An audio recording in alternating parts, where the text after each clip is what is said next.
Assalamualaikum warahmatullahi wabarakatuh. Good morning, student. Are you happy now? Okay, it's the first time for the second semester, ya. Ini adalah hari pertama untuk semester 2, anak-anak. Ini kita coba lagi welcome. Welcome itu artinya selamat datang. Jadi selamat datang kembali di semester yang baru, semangat yang baru, oke? Yang penting kita semangat ya, walaupun kita belajar di rumah, tapi kita tetap semangat, oke? Selalu mendengarkan apa yang diajarkan oleh guru-guru kita, ya. Kita mulai hari kemarin, yaitu hari Senin. Ini hari yang kedua, yaitu bahasa Inggris, oke? Jadi setiap hari kamu akan menerima pelajaran dari pelajaran matematika, bahasa Inggris dan sebagainya, oke? Jadi kamu harus memperhatikan apa yang diterangkan Bapak Ibu Guru sehingga kamu nanti akan paham, oke? Oke, jadi gini, yang penting kamu di rumah itu jangan malas, ya. Walaupun di rumah, kamu tetap belajar, ya. Mendengarkan apa yang diterangkan oleh Bapak Ibu Guru, ya. Walaupun kita jarak jauh, tapi hati kita tetap dekat. Itu kan anak-anak, ya. Mungkin kelas 3 ada yang belum kenal Bu Sundan? Pastilah sudah kenal. Kemarin kan kita sudah jumpa, walaupun kita kadang jumpanya hanya sehari 2 kali, tapi insya Allah kita sudah saling mengenal ya, satu sama yang lain. Oke? Yang pertama untuk yang semester ini, kita nanti ada beberapa materi yang akan kita pelajari. Yang pertama itu yang kita sudah pelajari kemarin, yaitu narrative text, ya. Tapi sebelum kita menginjak materi kita, yaitu narrative text, ya, kita perhatikan video yang ada atau gambar yang ada di depan kamu, oke? Perhatikan dengan seksama. Ini tidak sekedar bunga, tidak sekedar burung, oke? Kamu perhatikan burungnya terutama, oke? Jangan bunganya. Nah, pasti yang cewek-cewek itu melihatnya bunga, tapi yang cowok melihatnya burung. Tapi yang saya sarankan di sini, kamu perhatikan burungnya di situ. Antara burung satu dengan burung yang lain, kamu perhatikan apakah mereka mempunyai kedudukan yang sama? Apakah ada di antara mereka yang mempunyai ketinggian yang sama? Mungkin ada 1, 2, ya. Ini sebenarnya ini kondisi kamu sekarang, ya. Seperti kondisi kamu sekarang, ya. Keadaan kita jauh satu sama yang lain. Situasinya anak satu dengan yang lain berbeda. Kondisinya anak satu dengan yang lain berbeda. Tingkat kepandaian anak satu dengan yang lain mungkin berbeda. Seperti kondisi atau posisi burung yang ada di depan kamu, ya. Mereka mempunyai posisi yang berbeda, ya, sama seperti kalian. Satu dengan yang lain itu kemungkinan berbeda. Tingkat kecerdasannya juga berbeda. Tapi walaupun kamu itu berbeda kondisi, situasi, ya, bakat, kepandaian dan sebagainya, sekarang diusahakan, bukan sekarang, tapi ya sekarang dan ya sekarang kan masa-masa kita belajar sudah dimulai kemarin, ya. Jadi waktu-waktu belajar tetap belajar. Sewaktu belajarnya sudah selesai, bisa main atau nonton TV, monggo, ya. Yang penting kita sama-sama sewaktu kita mulai belajar, kita kondisikan untuk belajar bersama-sama, ya. Sayapnya mengepak bersama, berarti kita ayo, ya. Ayo kita bersama-sama meraih cita-cita bersama, walaupun besok itu kamu menjadi orang-orang yang berbeda, ya, sesuai dengan cita-cita kamu, tapi sekarang mari kita bersama-sama, ya, belajar bersama Ibu dan Bapak Ibu Guru, ya. Oke, sehingga dapat mencapai cita-citamu yang ingin kamu capai. Oke. Oke, kita menginjak selanjutnya yaitu materi yang pertama. Dan narrative text. Apa itu narrative text? Seperti yang sudah kamu pelajari kemarin, ya, narrative text itu bagaikan dongeng, yaitu mungkin kamu menyamakan dengan dongeng, tapi tidak 100% dongeng. Mungkin itu ada kejadian yang fakta dicampur dengan biar lebih menarik ya, dicampur dengan imajinasi. Tapi ada juga yang betul-betul fakta dan itu mempunyai moral value, yaitu juga dinyatakan sebagai naratif. Tapi gampangnya karena tingkatan SMP kamu baru kelas 9 ya, gampangnya kalau naratif itu dongeng itu aja ya. Ya, dongeng. Berarti kalau dongeng itu berarti sebagian besar itu imajinatif, imajinasi ya. Imajinasi itu bersifat imajinatif, yaitu tidak real. Oke anak-anak, apa yang akan kita capai dalam pembelajaran naratif pada kali ini? Sudah bisa kamu baca di situ tujuan pembelajaran ya, yang akan kita capai setelah kita mempelajari naratif text.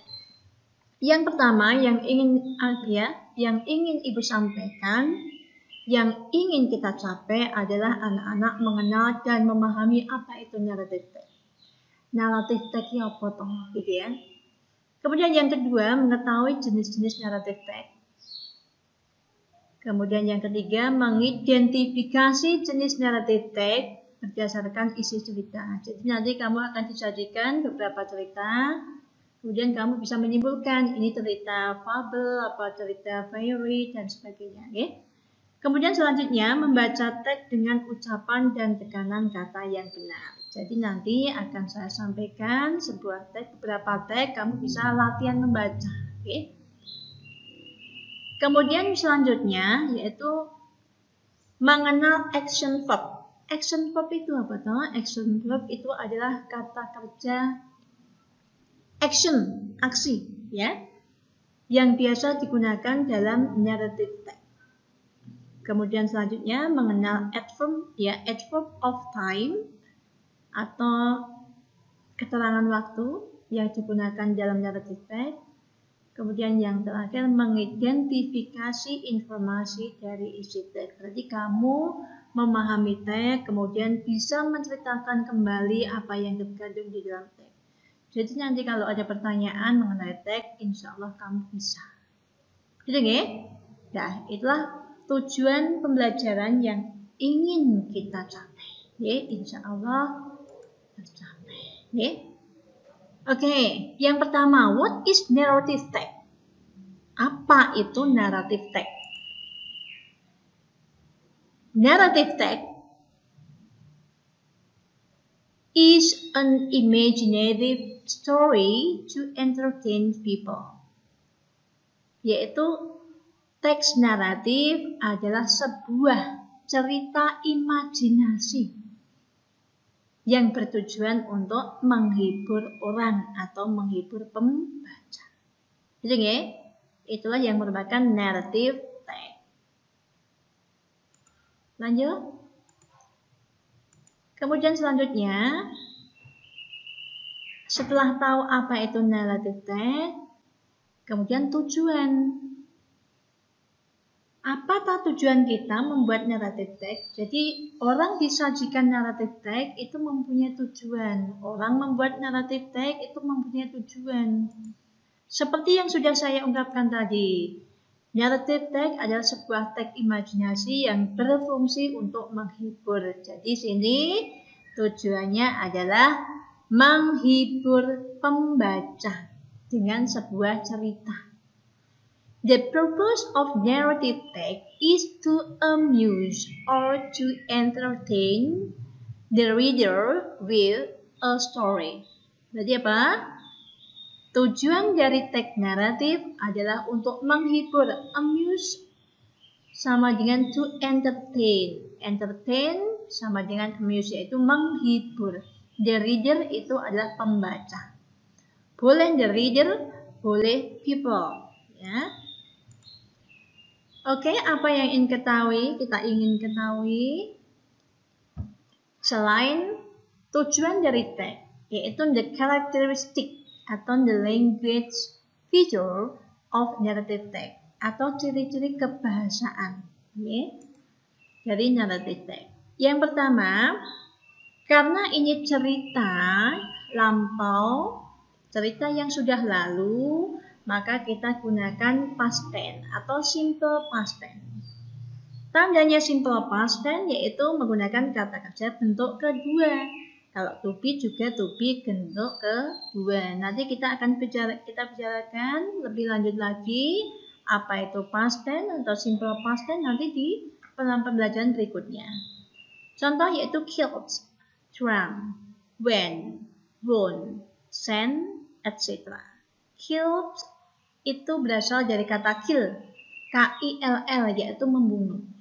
Bentuk keduanya ditambahi ed. Jadi ya, salah satu ciri khas dari kata kerja bentuk kedua adalah ditambahi d atau ed, ya. E-D-R-D, ya. Kemudian yang kedua drunk, itu berasal dari kata drink. Bentuk pertamanya drink, bentuk keduanya drank, ya. Ini atau bentuk ketiga, ya. Kemudian went, won, sent, dan sebagainya, ya. Kemudian adverb of time. Adverb of time atau keterangan waktu yang biasa kita gunakan dalam narrative adalah once upon a time. Pada suatu waktu, pada suatu saat, pada zaman dahulu, ya. Today, one day, will, yesterday, later, etc. Itu keterangan waktu, ya. Kemudian time conjunction, yaitu kata sambung yang biasa digunakan di dalam narrative itu adalah when, then, suddenly, before, after, dan sebagainya. Itu contoh saja, ya. Kemudian selanjutnya ada specific character, yaitu penggunaan karakter cerita yang spesifik atau khusus. Ya, misalnya Cinderella, Alibaba, Putri Salju, dan sebagainya. Ya. Kemudian ada action verb atau kata kerja yang menunjukkan suatu tindakan seperti kill, walk, wrote, stage, duck, etc. Ya, artinya ya terbunuh, berjalan, dan sebagainya. Ya. Kemudian yang terakhir direct speech. Direct itu langsung, ya. Direct speech yaitu kalimat langsung. Kalimat langsung digunakan di dalam cerita naratif itu biasanya salah satunya adalah untuk menarik perhatian. Jadi ada ucapan langsung di situ, ada percakapan di dalam naratif. Maka menggunakan direct speech atau kalimat langsung. Yaitu otomatis kalau kalimat langsung kita menggunakan kata kerja bentuk pertama. Oke. Selanjutnya, di dalam narrative tag itu ada figurnya, ada bentuknya. Lah bentuknya naratif itu bagaimana, susunannya bagaimana. Ini namanya generic structure, ya, atau struktur umum, susunan umum dari sebuah naratif. Itu adalah yang pertama namanya orientation.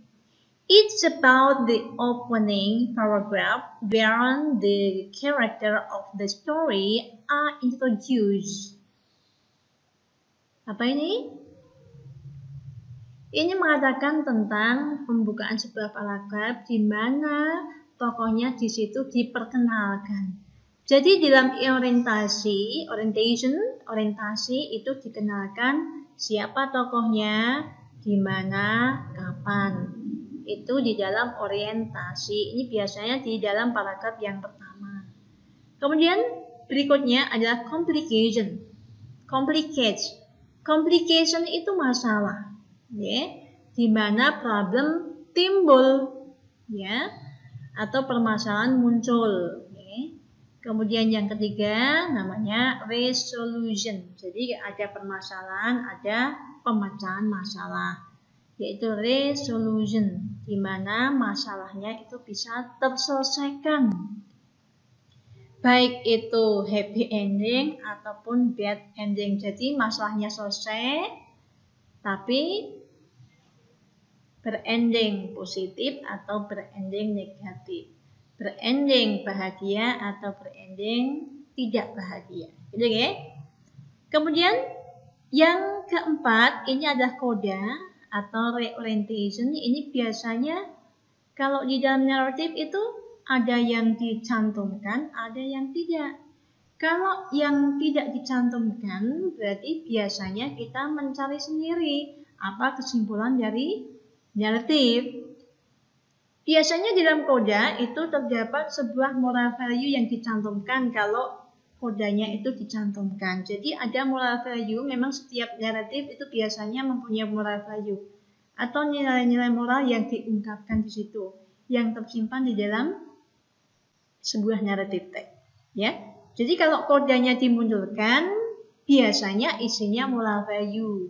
Tapi kalau tidak dicantumkan, kita mencari sendiri kodanya, yaitu apa? Moral value yang terselip di dalam cerita itu, ya. Itulah tadi yang namanya generic structure atau susunan umum. Nah, kemudian naratif teks itu mempunyai jenis-jenis, ya. Jenis-jenis naratif teks itu ada banyak, ada yang modern, ada yang tradisional. Yang modern, tahu ya, yang modern misalnya SpongeBob. Kemudian ada lagi, apa cerita-cerita sekarang? Batman, Superman, kemudian Spider-Man dan sebagainya. Itu namanya, itu juga naratif, tapi naratif modern. Tapi kalau ya, naratif tradisional, ini ada fable, ya. Kemudian myth, legend, folktale, fairy tale, love story, etc. dan lain sebagainya. Masih ada banyak lagi, tapi untuk SMP ini cuma ini dulu saja, ya. Fable yaitu cerita yang mengisahkan mengenai binatang, yaitu dunia binatang. Tokohnya juga binatang, ya. Kemudian yang myth, mitos kalau kita bahasa Indonesianya, yaitu cerita yang berkembang pada masyarakat serta umumnya dianggap menjadi cerita yang faktual atau benar-benar terjadi. Oke, itu cerita itu fake, imajinatif, ya, real atau fiktif kita nggak tahu, tapi biasanya fiktif atau imajinasi, tapi seakan-akan itu menjadi cerita yang betul-betul terjadi. Kemudian legend, ya, legenda, cerita rakyat yang mengisahkan bagaimana asal-usul dari sebuah tempat. Kemudian yang keempat yaitu folktale, cerita rakyat. Banyak sekali di Indonesia, ya. Kamu bisa cari di Mbah Google atau di buku-buku di perpus, ya, banyak, ya. Jadi cerita rakyat khususnya di Indonesia karena Indonesia itu mempunyai banyak pulau, banyak suku bangsa, itu cerita rakyatnya banyak sekali, ya. Berarti folktale atau cerita rakyat itu cerita yang diceritakan secara turun-temurun sehingga menjadi suatu bagian dari tradisi masyarakat. Tapi sekarang dibukukan biar tidak musnah, ya. Kemudian yang selanjutnya yaitu fairy tale atau dongeng, atau biasanya ini cerita tentang peri atau bidadari, ya. Cerita rakyat atau cerita anak-anak yang di dalamnya mengandung unsur keajaiban. Nah, jadi fairy tale itu karena mengandung unsur keajaiban, itu biasanya anak-anak sukanya kan bidadari, peri dan sebagainya, ya. Kemudian love story. Ini yang paling disukai anak-anak seusia kamu, ya. Love story adalah cerita cinta yang lebih menegaskan tema ceritanya yang isinya perjuangan untuk memperoleh cinta, Romeo dan Juliet misalnya, ya, dan sebagainya, ya. Itulah jenis-jenis naratif yang kita kenalkan pada saat ini. Oke, lanjut. Kemudian contoh naratif. Contohnya apa saja kira-kira? Banyak. Tadi kan ada legenda, ada mitos, ya, ada fable, ada fairy dan sebagainya. Ini saya beri contoh ya satu-satu, ya. Tapi setelah saya beri contoh, nanti kamu akan dengan sendirinya mencari contoh yang lain, ya.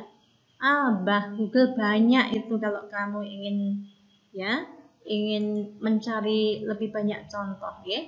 Silahkan tanya Mbah Google, ya. Atau di tempat kita, di perpustakaan kita banyak, tapi sayangnya kita nggak bisa berkunjung ke perpustakaan kita yang nyaman itu, ya. Semoga corona cepat berlalu dan kita bisa melaksanakan pembelajaran seperti biasa, kita bisa berkunjung di perpus seperti biasa, dan kita bertemu dengan teman-teman kita seperti biasa. Mudah-mudahan, amin ya Allah. Contoh ini, The Mouse, Deer, and the Tiger. Ya, dari judulnya kira-kira tahu nggak kira-kira tadi dari jenis contoh, ya? Atau contoh jenis teks naratif jenis apa ini? The mouse, deer, apa mouse, deer?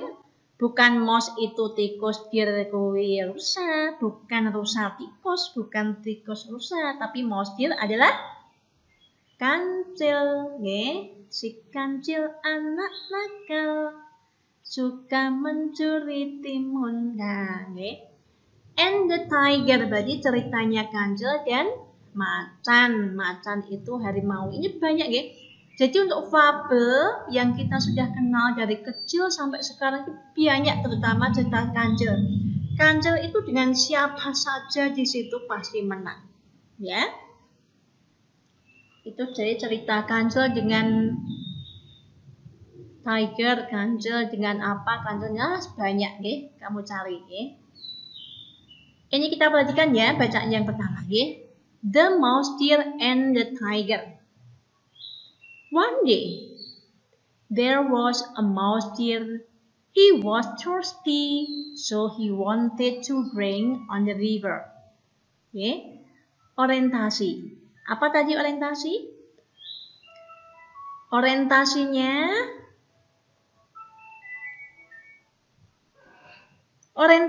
itu adalah pengenalan tokoh. Pengenalan tokoh, siapa, di mana, kapan. Jadi apa? One day, berarti kapan? Suatu hari. There was a mouse deer, tokohnya, ya kan? Ada seekor, apa tadi mouse deer? Kancil. He was thirsty. Dia sedang haus.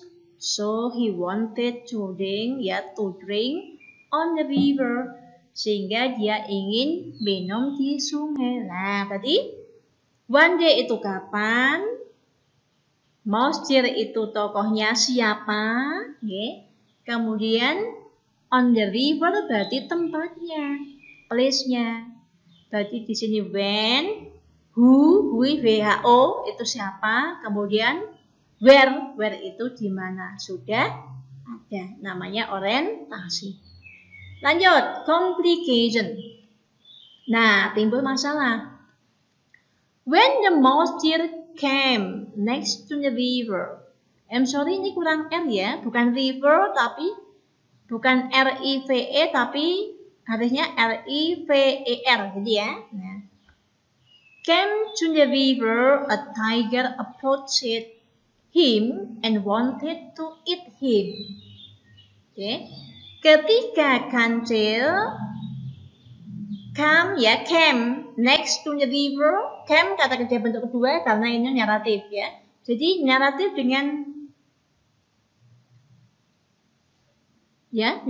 itu dengan menggunakan kata kerja bentuk kedua dari come tulisannya come menjadi came, Come came, next to the river, dekat mendekati sungai, seekor macan mendekatinya dan ingin memakannya, Wanted dari kata want ditambah ed, ingin, to eat him, It tetap kata kerja bentuk pertama karena setelah to itu harus kata kerja bentuk pertama, Dan ingin memakannya. Him-nya itu him kancil karena him itu dianggap kancilnya laki-laki, Of course, the mouse deer tried to escape. Tentu saja, Kancil itu berusaha untuk melarikan diri. But the tiger ran faster and caught him. Tetapi macan berlari lebih cepat dan menangkapnya. Nah, ini masalah bagi siapa? Ini masalah kancil, kan tokoh utamanya si kancil.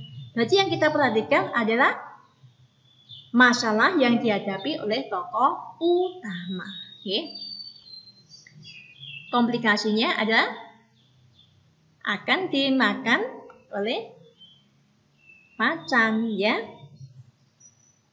And that dangerous situation, ya, on sorry ya.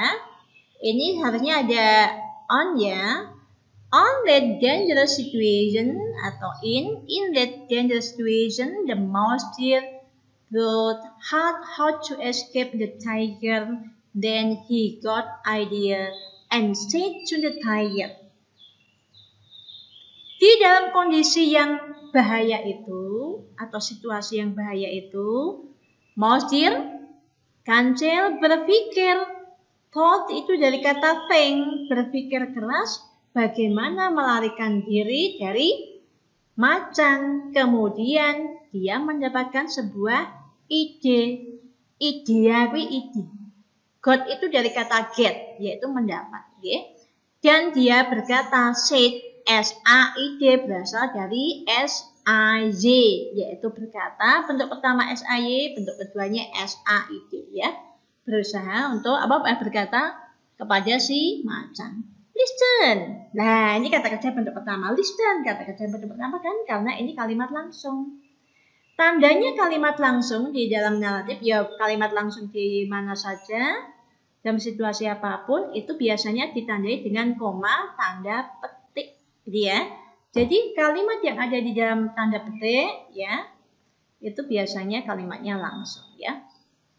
Listen, your mindness and thoughtness are all great, but I have my own king. He has a greater strength than yours. I'm sure that nobody can match his powers, because the tiger felt taunted. He declared that he would challenge the mouse king. Nah, dia berkata, dengar ya,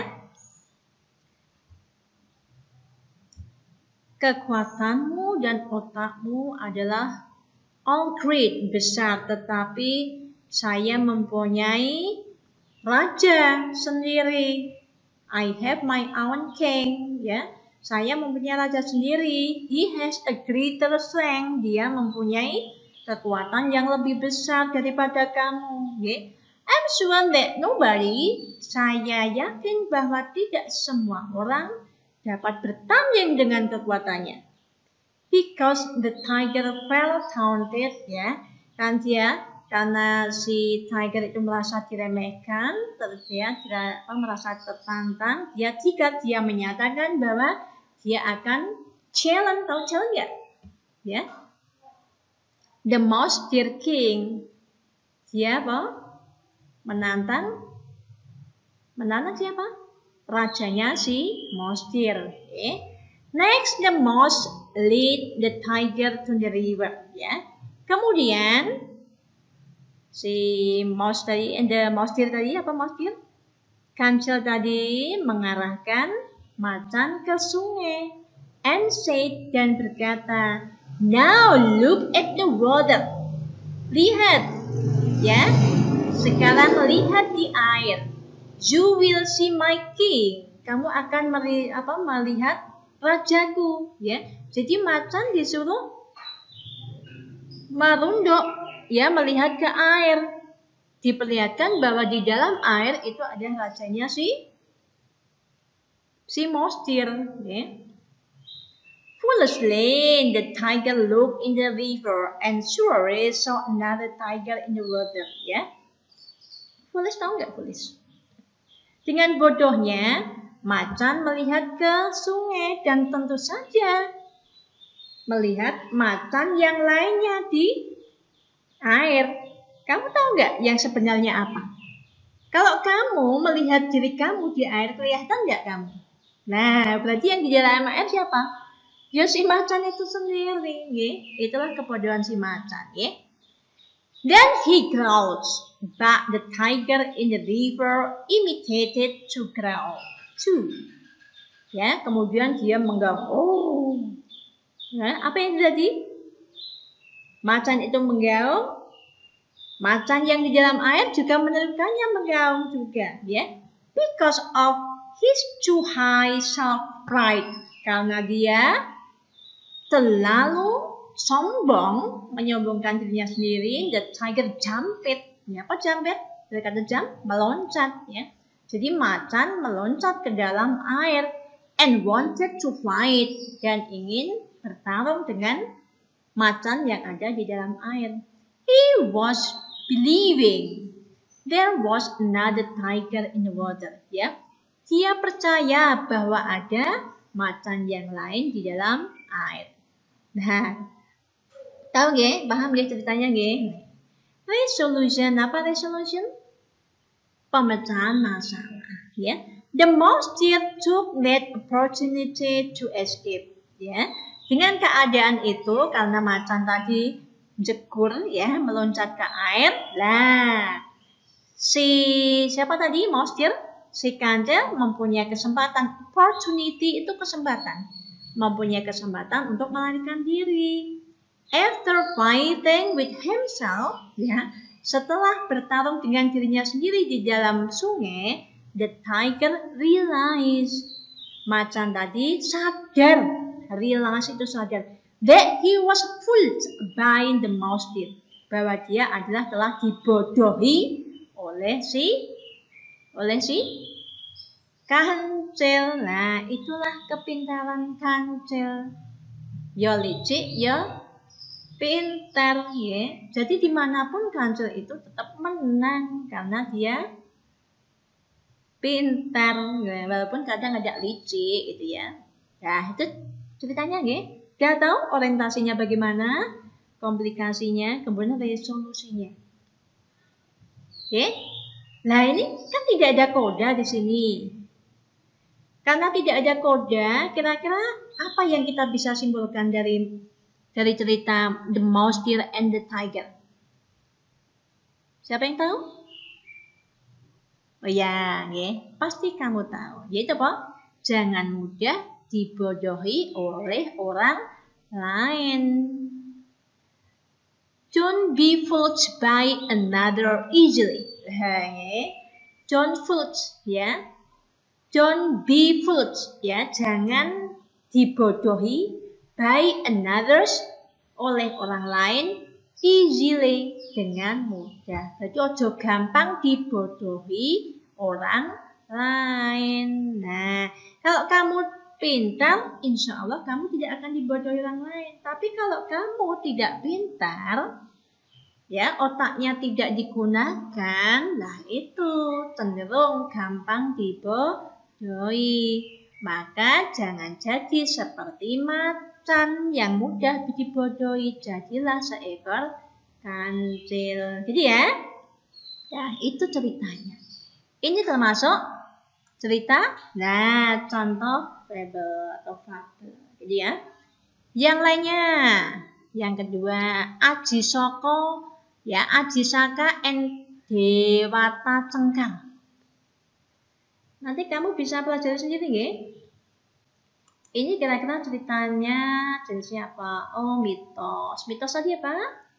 Ceritanya dari turun-temurun yang dipercaya cerita menjadi cerita yang real, ya.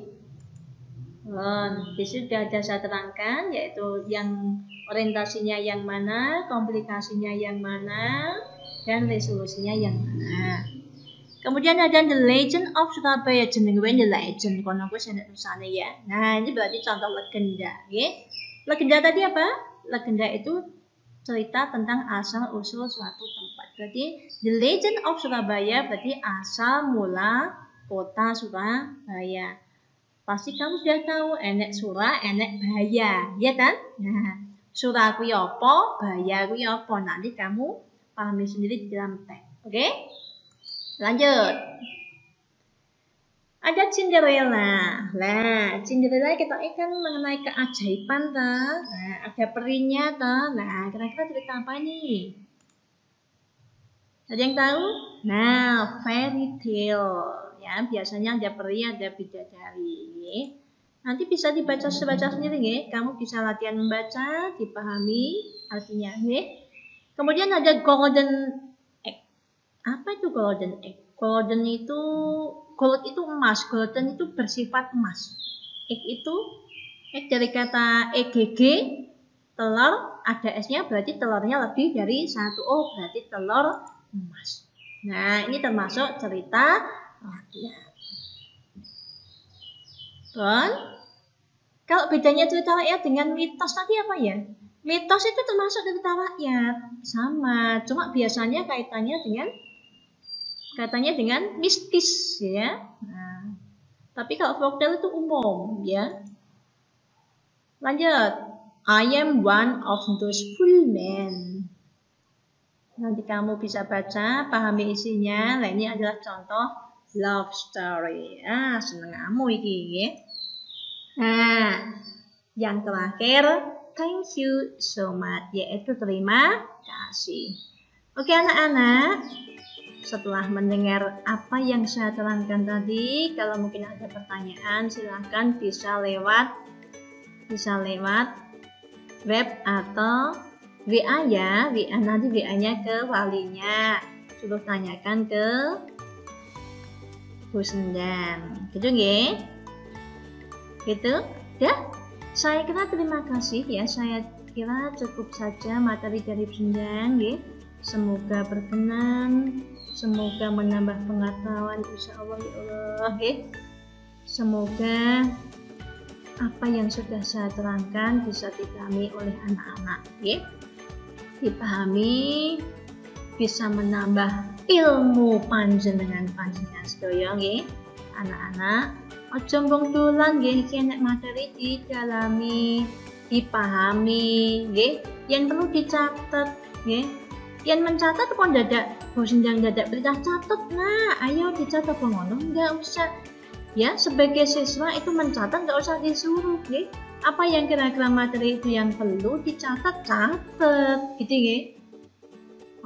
Ora usah ngenteni ya perintah dari gurunya. Catat anak-anak baru catat. Dan gurunya malah tidak meminta catat ya menang wae. Ngantuk nggih. Kalau kamu meninggalkan video ini kalau kamu tidak mencatat ya, tidak membawa pulpen atau kertas, ngantuk. Ya kan? Nah, ini saya kira cukup itu saja nggih. Semoga PJJ ini cepat berlalu nggih, corona cepat dimusnahkan di atas bumi ini dan kita dapat kembali seperti biasanya nggih. Tatap muka di sekolah, tatapan muka lho nggih. Tapi belajar KBM di sekolah seperti biasa nggih, dengan lengkap insya Allah nggih. Amin. Ya, assalamualaikum warahmatullahi wabarakatuh.